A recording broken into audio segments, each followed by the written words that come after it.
Karena bagaimanapun juga keputusan Mahkamah Agung kan tidak akan mungkin berani dilawan oleh hakim di PN kan. Jadi kami sudah duga, tetapi kami melakukan itu pertama karena ketika sidang pertama kami tidak mendapat BAP. Karena nggak mendapat BAP sehingga kalau langsung tanpa eksepsi maka langsung pemeriksaan saksi. BAP kami belum baca. Dengan pola eksepsi maka BAP-nya bisa kami baca kan itu ya. Itu satu. Yang kedua, kami ada ruang untuk mengajukan sidang sifatnya offline. Saya kira ini menjadi keinginan kita bersama untuk mencari keadilan. Kalau dilihat secara psikologis mungkin dirugikan Mas Riki kalau offline ya, karena datang disorot TV dan sebagainya. Tapi untuk membuka kebenaran saya kira ini cara yang paling baik. Sehingga terdakwa, saksi, kami, jaksa, dan hakim sama-sama mata ketemu mata untuk melihat gerak-gerik gestur daripada saksi dan sebagainya. Sehingga bisa lebih objektif nanti hasilnya. Karena sama-sama kita mencari keadilan. Jadi apa sih yang sebenarnya terjadi? Dan tadi kami dengan adanya eksepsi, teman-teman media kan akhirnya mengetahui sedikit clue tentang kasusnya kan. Jadi selama ini teman-teman media juga mungkin termasuk yang menulis berita, mungkin beberapa berasumsi bahwa ada belasan santriwati di bawah umur sehingga Mas Beki distatuskan sebagai predator. Itu contoh satu. Kemudian yang kedua, termasuk pernyataan Kapolda Jatim, Pak Niko, ketika kasusnya dilimpahkan. Beliau mengatakan ada 5 korban.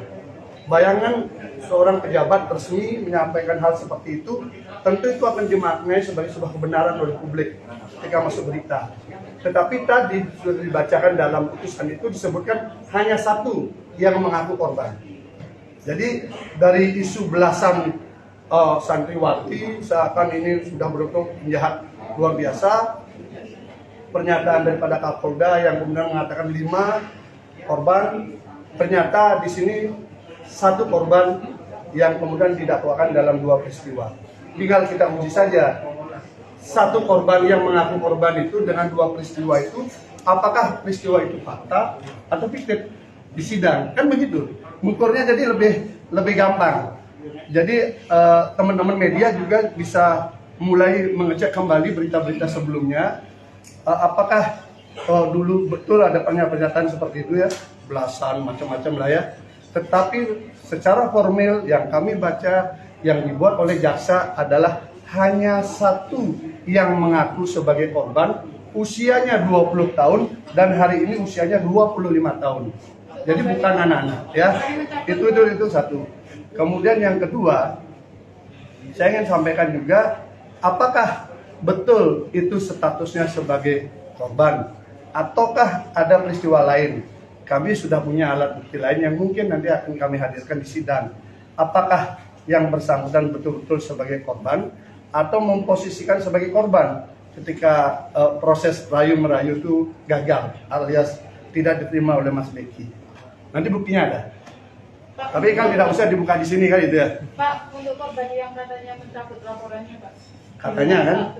Ya itu kan katanya kan, makanya ada kasus di SP3. Ya, ada kasus di SP3 kemudian dilanjutkan. Makanya ini yang membuat kita misteri. Yang paling penting adalah buka di sidang semua. Karena kan saya kira waktu Kapolda mengatakan itu kan itu berkas sudah dilimpahkan loh.